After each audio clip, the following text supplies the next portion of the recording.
أعوذ بالله من الشيطان الرجيم. بسم الله الرحمن الرحيم.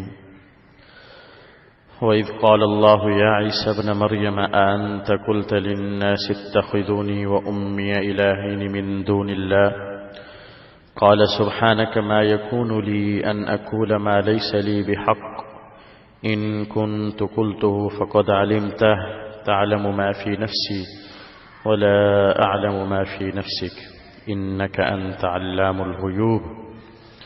اللہ تعالیٰ نے ارشاد فرمایا، اور جب اللہ تعالیٰ فرمائیں گے اے عیسیٰ ابن مریم، کیا تو نے لوگوں سے کہا تھا کہ تم مجھے اور میری ماں کو اللہ کے سوا دو معبود بنا لو؟ عیسیٰ علیہ السلام عرض کریں گے اے اللہ، میں آپ کی پاکی بیان کرتا ہوں، میرے لیے یہ بات بالکل بھی مناسب نہیں کہ میں کہوں ایسی بات جس کے کہنے کا مجھے کوئی حق نہیں ہے. اگر میں نے یہ بات کہی ہوتی تو آپ کو اس کا علم ہوتا. آپ جانتے ہیں وہ باتیں جو میرے دل میں ہیں، اور میں نہیں جانتا وہ باتیں جو آپ کے پاس ہیں. بے شک آپ غیب کی باتوں کو بہت اچھے طریقے سے جاننے والے ہیں. قیامت کے دن اللہ تعالیٰ تمام انبیاء سے پوچھیں گے، جیسا کہ پچھلی آیات میں یہ بات ہم نے پڑھ لی، اور پھر خاص طور سے حضرت عیسیٰ علیہ السلام سے سوال ہوگا اللہ تعالیٰ کا کہ اے عیسیٰ، آپ یہ بتائیں، کیا آپ نے لوگوں سے کہا تھا کہ مجھے اور میری والدہ کو اللہ کے سوا معبود بنا لو؟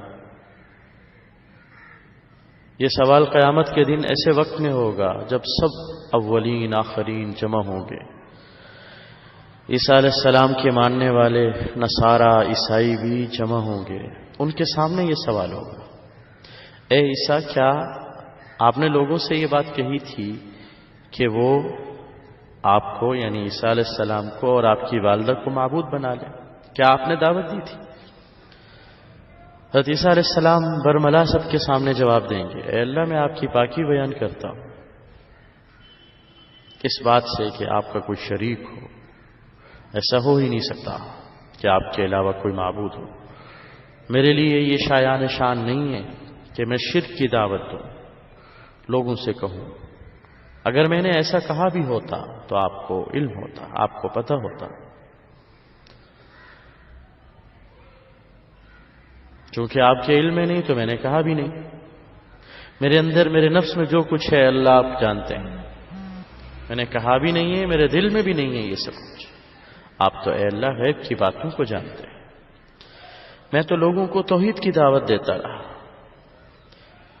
اصل میں عیسیٰ علیہ السلام کے سامنے یہ جو سوال و جواب ہوگا، اصل میں نصرانیوں عیسائیوں پر حجت قائم کرنے کے لیے ہوگا، جو عیسیٰ علیہ السلام کو، ان کی والدہ کو اللہ کا حصہ مانتے ہیں، عقیدہ تثلیث کے قائل ہیں، تین خداؤں کے قائل ہیں. ان پر رد کیا جائے گا، سب کے سامنے سرزنش ہوگی، ملامت کی جائے گی، حجت تمام کی جائے گی.